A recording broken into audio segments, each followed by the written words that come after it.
Hello, world. The following is a conversation between Shaun Attwood and Matthew Steeples, who discuss what will happen to Ghislaine Maxwell during and after her current trial. I've had Shaun on this show many times. He's the notorious ecstasy kingpin who was exiled from the United States and became a true crime author and podcaster.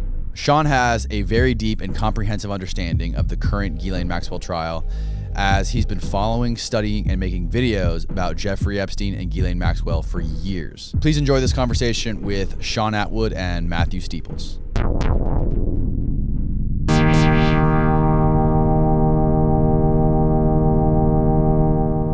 Currently, I'm very focused on Miss Maxwell. I think, that is the key thing for me.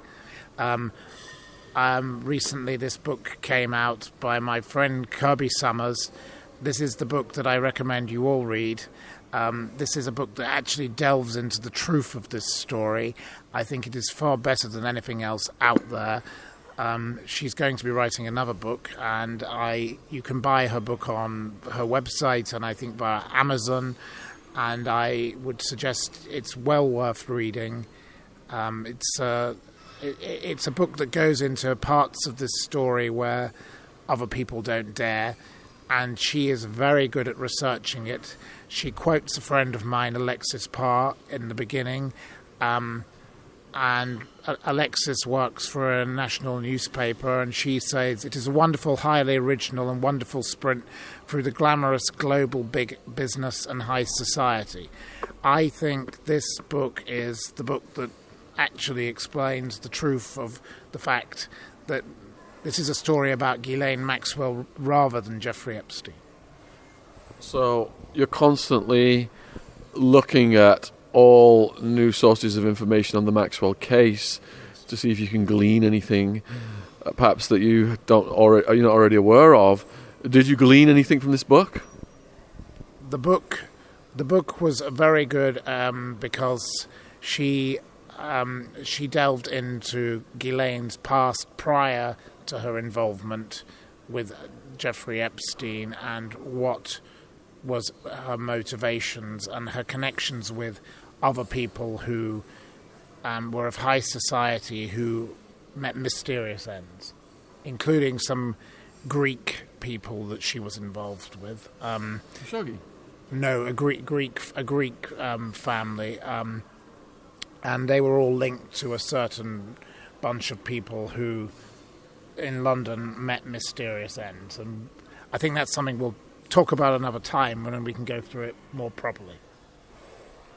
So the trial date is getting closer and closer. What, are we less than 2 months away now? The trial is beginning allegedly on the 29th of November, but I believe that could possibly be delayed because she has tried to argue, or her lawyers have tried to argue, that it will be unfair to the jury because they will miss Thanksgiving and Christmas, and that will be a problem, and it probably will be moved into the new year, but we don't know. None of us know what will happen next. For the moment, the date is the 29th of November, but, the date has already been moved once, so it's possible it could be moved again. She doesn't stand a chance at trial, I believe. Do you think her lawyers are monetizing her arrogance to line their own pockets?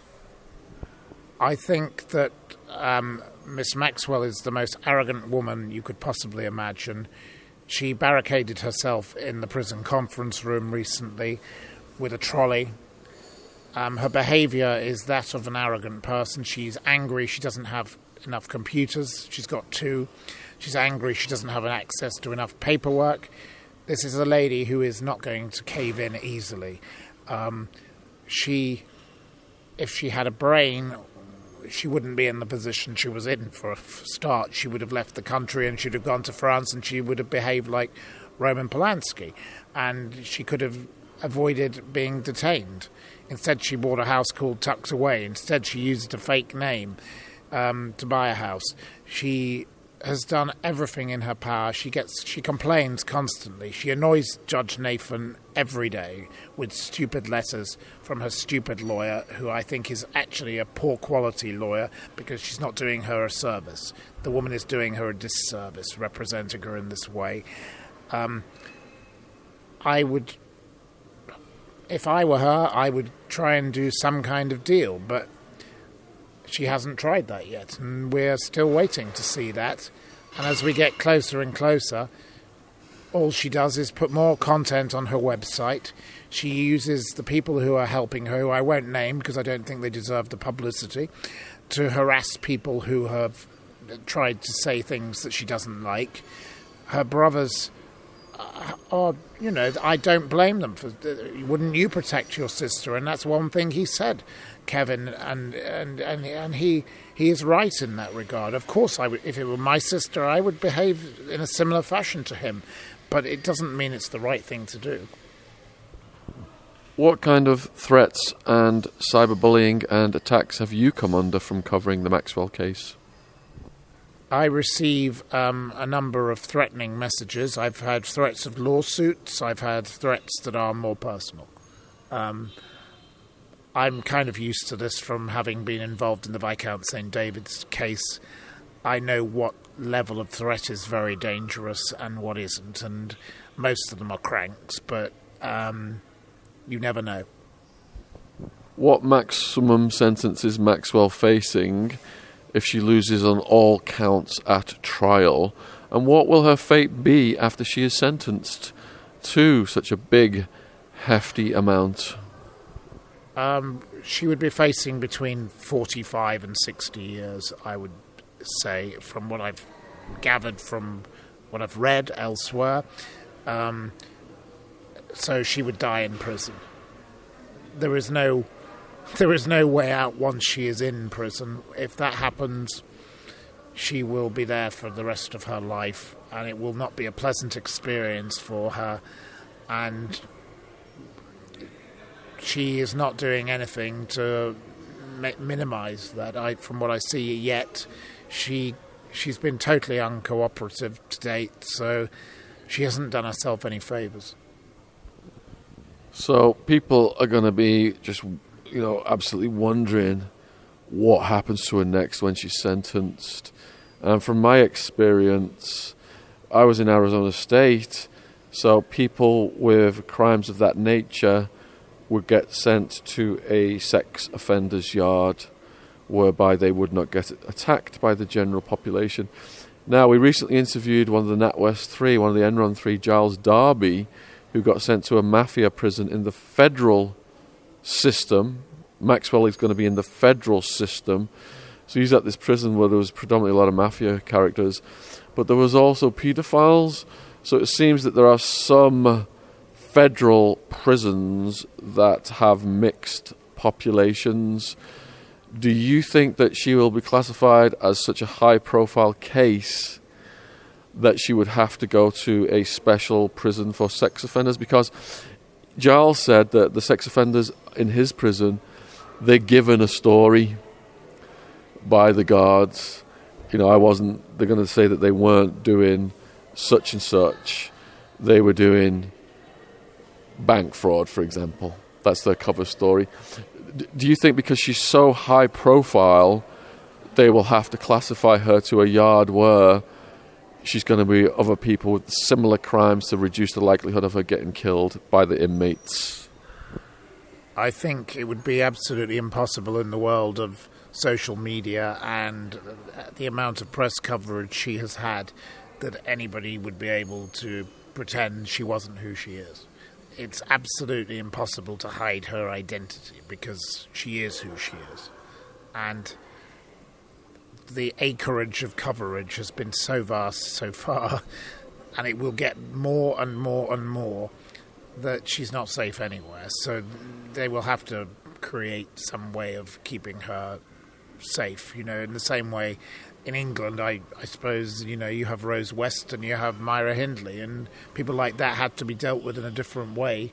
The Bulger case, those two boys that committed that terrible crime, you have to treat people like that in a different way, because they will be attacked. And whatever she's done, I don't think someone should be able to kill her. I think that would be a terrible thing, or, abuse her.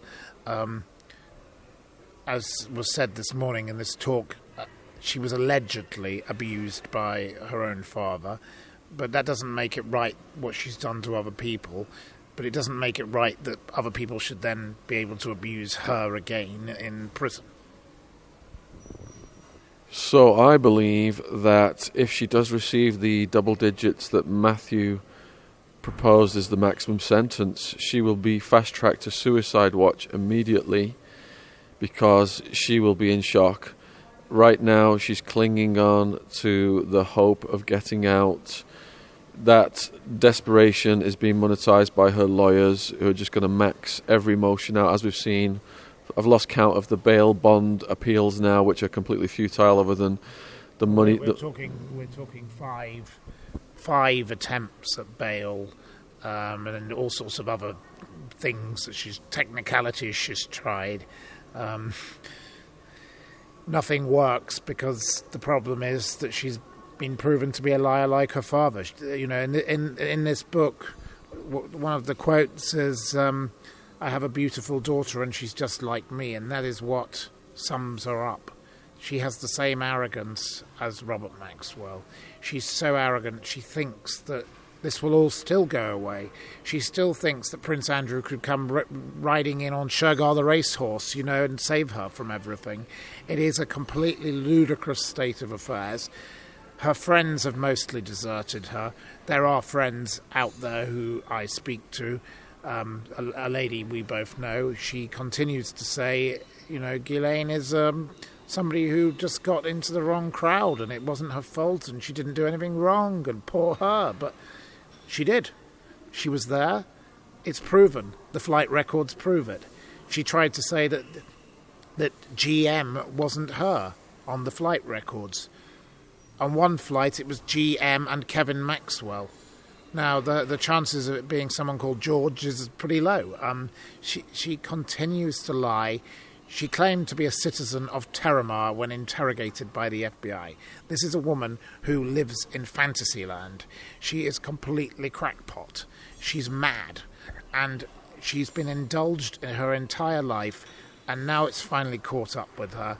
And it is time that she and Prince Andrew and all the others answered some questions and behaved themselves and took responsibility. In society, we have rights.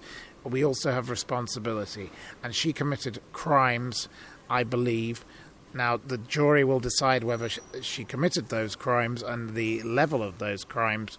But, frankly, it is time she answered to justice. So, if she does go to trial, and there's still quite a good chance that there'll be a last-minute plea bargain, but if she does go to trial, and which she will lose because the public opinion is just insane on this, she does have a wild card up her sleeve, which I'm going to ask Matthew about next. But let's just say the normal course of events, she gets sentenced to decades in prison. There's a period of adjustment of the brain whereby she's going to go through a period of shock, where she will be on suicide watch. In a suicide watch part of the prison will be pretty bare, stripped out, nowhere she can hang herself, and every so many hours guards will come and check on her. She'll have a major psychiatric evaluation. They may put her on some kind of medication to stabilize the shock that she's in during that period of time, because it's that period of time when, if she is going to self-harm or go all the way, a prisoner is most at risk after receiving a life sentence, and the Federal Bureau of Prisons knows that, so they will try and handle her accordingly. Once she is determined by the psychiatric professionals that she's no longer at risk of suicide, then she will be reclassified to a different prison. She will be classified, I believe, to a prison that houses people with light crimes. Her security status will probably be very high in the beginning. She will have to prove herself over time to move down in security status. So the likelihood is that she's going to be locked down for a considerable period of time. Whether they give her a cellmate or whether she's got neighbours, I mean, the costs of maintaining a whole floor for this woman are astronomical. So she will end up on a run of prisoners. These prisoners may not be allowed out of their cells because the security level is so high, but there is a chance that after suicide watch, she will have a cellmate. They may just let go from suicide watch to single cell first to see how she behaves, but at some point she's going to have to adjust to living with a cellmate. So as she comes out of this shock phase and just starts to think, you know, I've got to make the most of this situation. I've got to get through each day. I'm going to launch my appeal now. I'm going to cling on to the hope of this appeal getting me out. That'll be the next swing of her brain, because right now all of these lawyers that are milking her dry have pumped her up with this idea that she can win at trial, which is preposterous, while they're making millions off the back of that notion. But the next thing that they will do, they will come at her and they'll start to visit her in the prison through the legal visitation room, and they'll be telling her the appeal. Now we've got to work on the appeal. This is how they can line their pockets again. But also, if the wild card comes into play, this is a way that she could get out. So what often happens in these very high-profile cases that are PR dynamite for prosecutors, they want to get a headline-making sentence. Everyone goes home from that sentencing hearing, you know, watch the headline news that she got the maximum aggravated sentence. This woman is convicted of the most heinous crimes in society. She's got what she deserves. All the public are satisfied by that, and the need for blood is satiated. But 2 or 3 years down the road, when this is no longer the biggest reported true crime story in the media, when you kick the right amount of backsheesh to a appeals court judge, she could slip through the cracks. And the way that road is greased is through her connections to the current administration. So we know about the relationship with the Clintons. We know that the Clintons have got many people embedded in the present administration. We know, going way back to the Boys on Tracks and the CIA operation through Arkansas, the drug trafficking, that the Clintons have got massive ties to intelligence, and those relationships rolling forward to the present day could be utilized to get to some kind of backdoor exit down the road. So satisfy the public for now, but let her out early, so many years down the road when there's not so much interest in the case. Thoughts? Let's look back at some of the cases I've previously written a lot about. Max Clifford, Rolf Harris, people like that. The public wanted a certain result. They wanted those people locked up. And Max Clifford didn't ever get out, so you can't compare that. But Rolf Harris, he's out, and they all try the appeal route. The first thing she is going to do, if she loses, will be to appeal. Appealing is the natural course of action of her lawyers. If she loses, they'll want to make some more money, and they'll lead her further up the garden path, and they'll hope that they get a better judge, because it's all about who you get. And at the moment, she's got a judge that she's annoyed. She really has annoyed this current judge.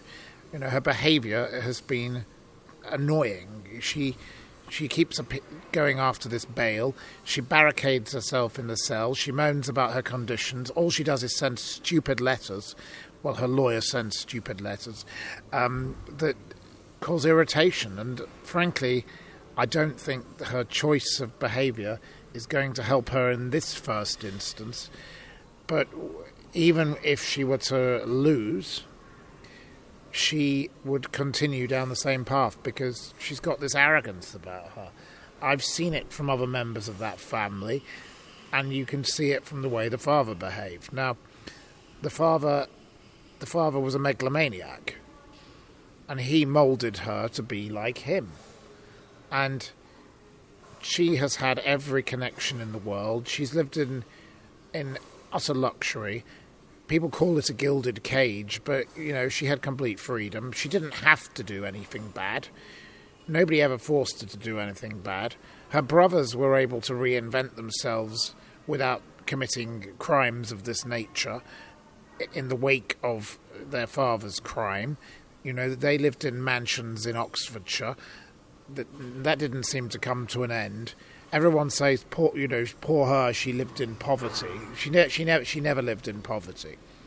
She'd still got powerful friends. There was still money floating around. She didn't have to go into the world of being involved with a taxi driver who suddenly became a man who lived in an $80 million house, and nobody forced her into this. And everybody who says we must have sympathy for her is completely wrong.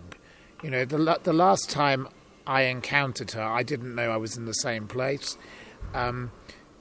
She was at a car rally for women that were sexually trafficked. This woman has no sense of what is right and wrong, and equally the lady that ran that charity called Cash and Rocket, I've written to her on multiple occasions and asked why she was involved with her, given she must have known that this lady had been involved with Jeffrey Epstein. What is wrong with all these people? At the end of the day, we all have to make choices in life, and there is the right thing to do and there's the wrong thing to do.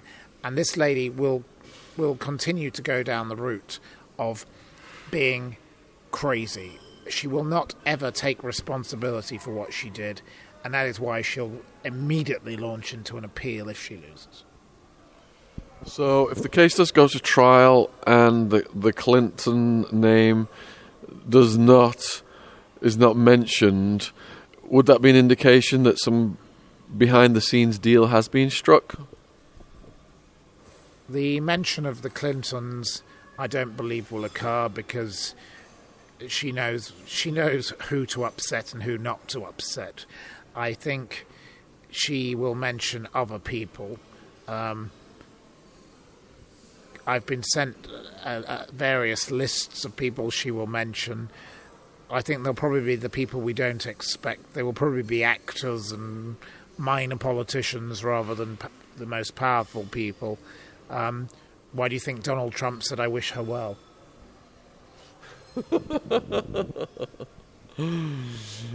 So let's just have a look at we're trying to analyze every scenario of what could happen at trial here. So there is the possibility of her being found innocent. There is indeed. I give that 0.00. I would say that's less than 1%. Yes. If she was found innocent, what would that indicate to you? That the fix was in beforehand? If she was found innocent, all hell would break loose, because there has been so much about this, and there have been so many people dragged into this, and there are so many people who have been able to prove things that are completely true and things that she has said already that are complete lies. She's lied about so many things, including, the flights. And there are many other people who've lied, like, for example, President Clinton, who claimed he'd only been on the plane 4 times, but he'd been on it over 20. It would be a truly, I don't want to use the word, no, it would be a disaster for many people. It really would, because this has ruined a lot of lives, and these victims are not prepared to shut up. And the photograph, I think, is the key thing. The photograph of Prince Andrew, which he has continually tried to discredit, and to his shame has said, "I've never met this woman." I know, I've spoken with lots of people who are elderly, and they are very big supporters of the monarchy, and they say, without every single one of them has said to me, this man should be ashamed of himself for embarrassing his mother by pretending he never met this woman. It is a very disrespectful thing to do. He could do the right thing and say, I met this lady, but nothing happened. That would be the correct way for him to behave.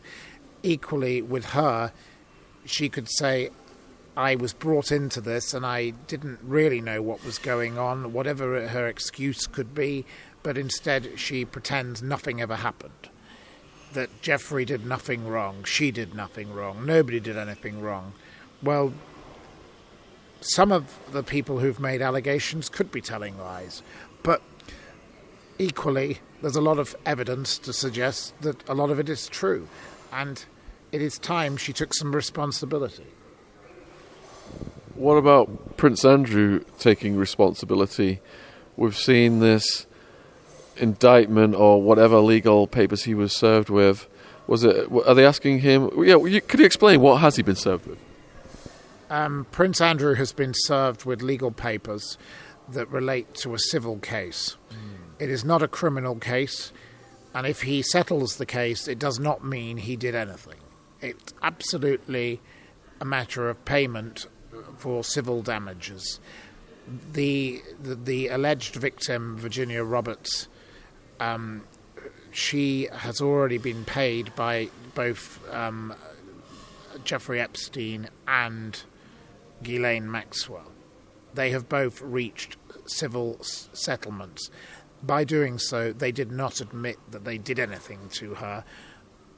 The public may take their own view, but they made a payment.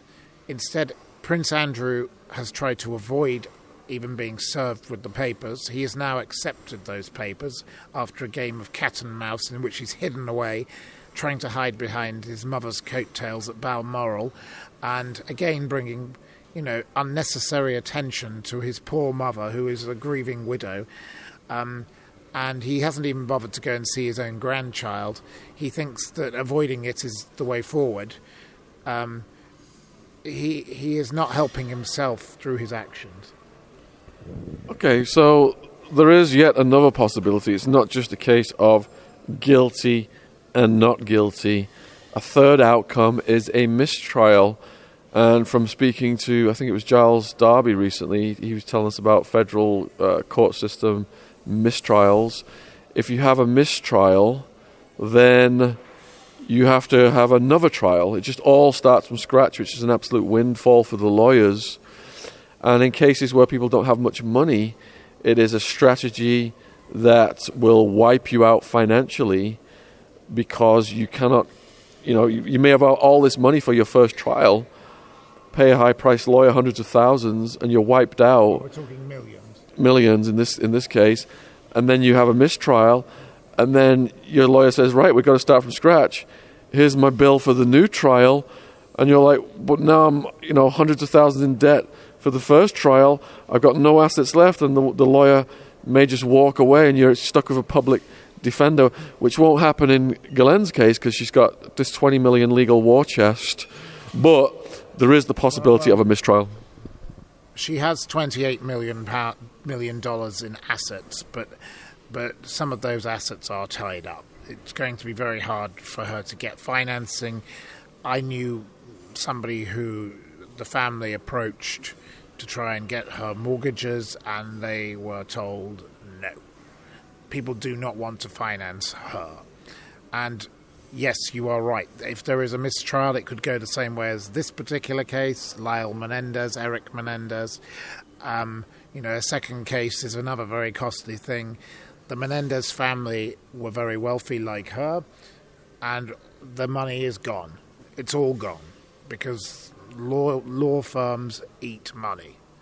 I've had personal experience of law firms, and I've spent a lot of money on legal fees. It is a very costly exercise. My friends who've gone through the legal fees, I'm sure, Shaun, your family spent considerable money trying to help you in your case.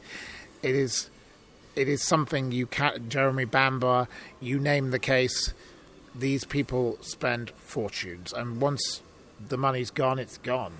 And in the legal system, even if the second trial might lead to a verdict which she prefers. Getting back that money, it takes years and years. I have a friend who he lost his home, he lost everything in a court system, and he was eventually able to get something back, but it took 10 years, and that's 10 years of your life, and you don't get that back. So and she is a 60-something-year-old woman. By the time this is all over, if there were a second trial, she'd be in her late 70s, and frankly, you lose the will to fight. What does a mistrial mean? What things could trigger a mistrial in this case? And what do you think the likelihood of a mistrial is in this case? I think the likelihood of a mistrial is very low. A mistrial would be based upon perhaps one of the alleged victims having told lies. There are discrepancies, I will admit, in certain elements of certain stories. People have made allegations about certain people involved. In the case of Prince Andrew, one of the victims said that something occurred after they'd been drinking cocktails together. Prince Andrew doesn't drink. If there is enough of this that builds up into something, in her case, then maybe something could be done for her, but I don't see how that would happen. Do you believe that Ghislaine will be called to the stand and she will accept that she will agree to testify? I actually believe that Ghislaine will want to be on the stand. She's got the same attitude as her father. She loves the public stage. She is the only member of the family who has alleged that their father was murdered. This is a girl that does not follow the rules. She doesn't play by the rules, and that was why she was the favourite daughter. That is why the boat was named after her and not her sister Isabel or her mother. I think that this is a woman that will want her moment because she's so angry with the world. And why do I say that? She's created a website. Most people who are awaiting trial don't go around creating websites where they talk about reading Boris Johnson's book. They don't talk about how they share a cell with a rat. They keep themselves humble. They don't go around annoying the judge by slamming themselves into a prison conference room and blockading the door. They don't do 5 bail attempts when they've been told no 4 times already.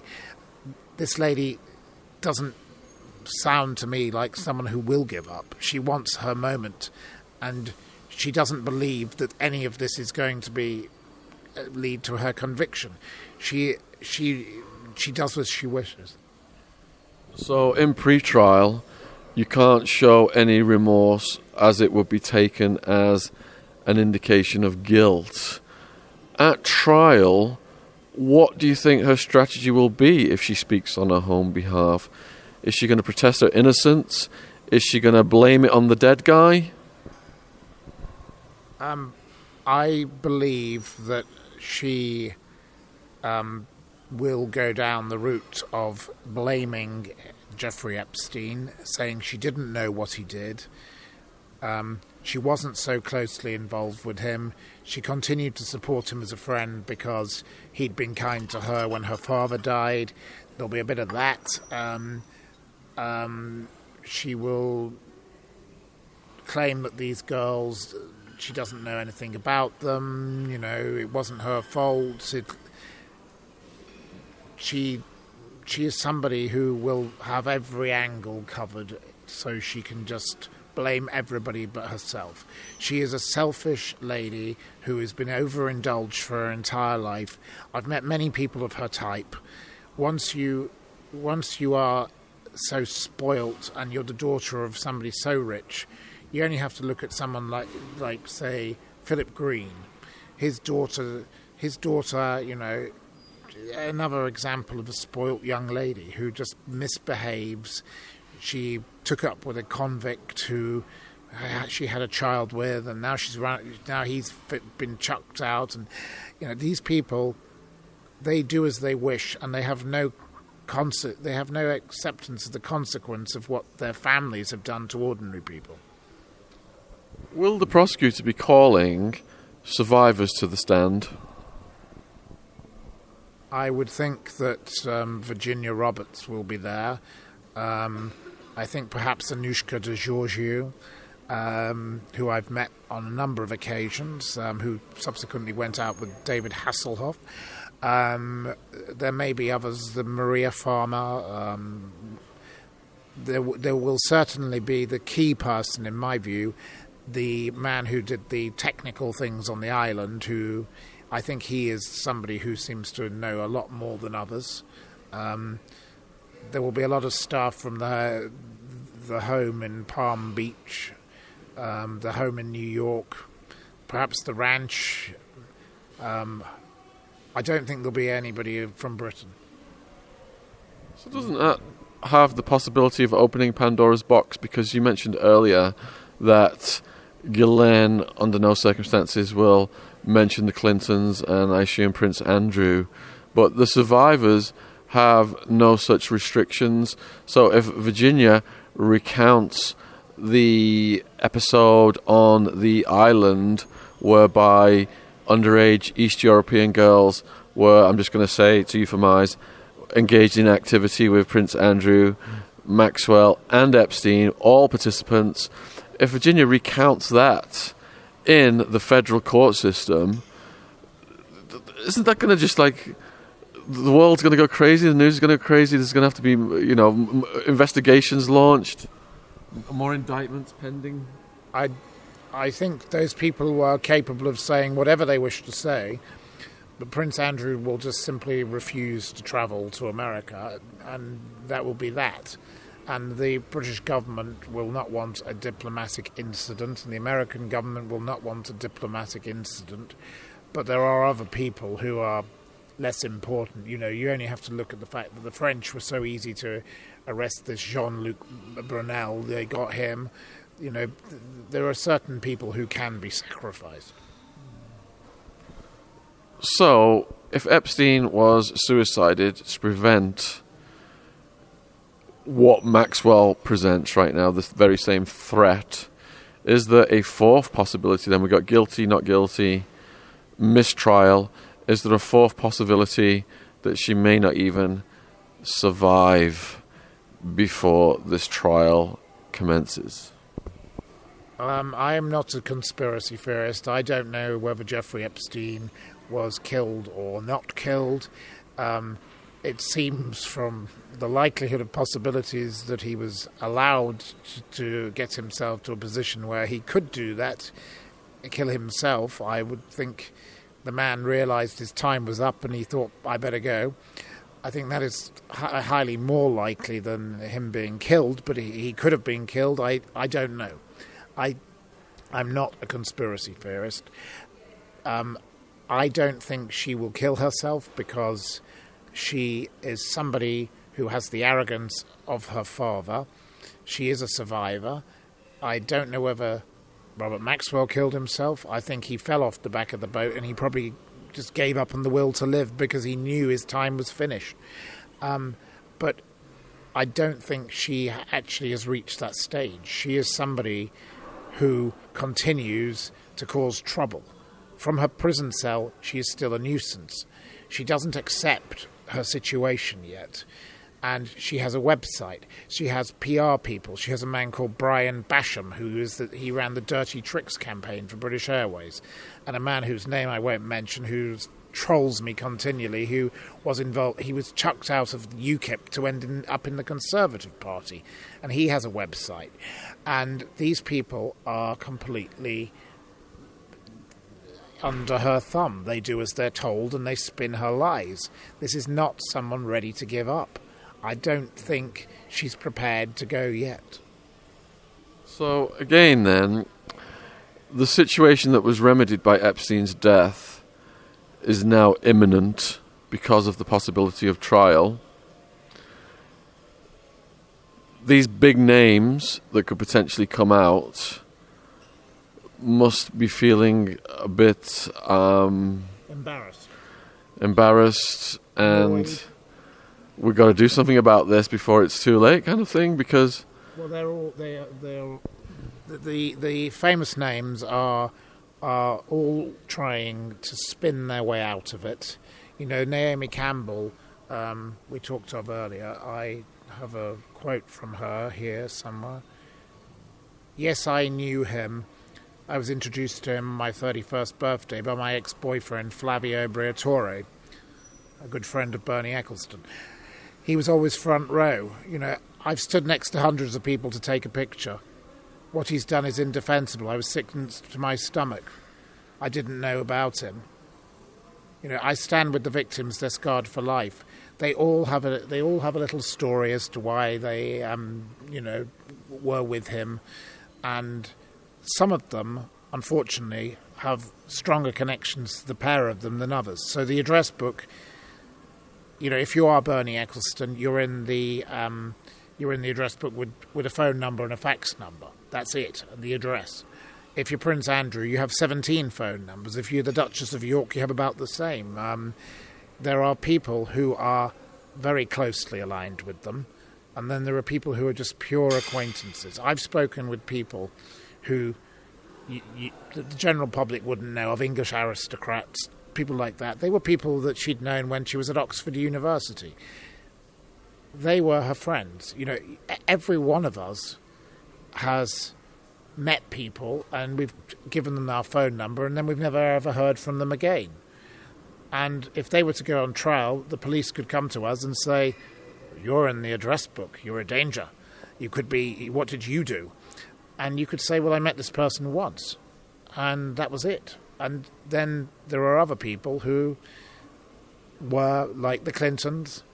Bill Clinton, he went on that plane over 20 times. How can that man say he didn't have a friendship with that person? If you're going on someone's private plane 20 times, you have developed a relationship with that person. It's slightly different to just meeting. If we just met at a party in this very room last night and then we sat down and had a drink today, that is a very different thing. Do you think that Naomi Campbell was just present when these trafficked girls were being abused, or do you think there is a deeper involvement? I think that Naomi Campbell is probably in the same position as Lady Victoria Harvey, that she spent considerable amounts of time with Jeffrey Epstein. Probably Naomi Campbell was not his type, but maybe Naomi Campbell introduced other people to him. I don't know whether that was the case, but I think that was the motive of having her in the room. And I'm sure for Ghislaine it was probably the same thing, and there was probably the connection with Leslie Wexner and Victoria's Secret. So, Lady Colin Campbell, who we recently interviewed, caused massive controversy on, I think it was Breakfast TV in the UK. She did. And one of the themes was EEBA File versus paedophile.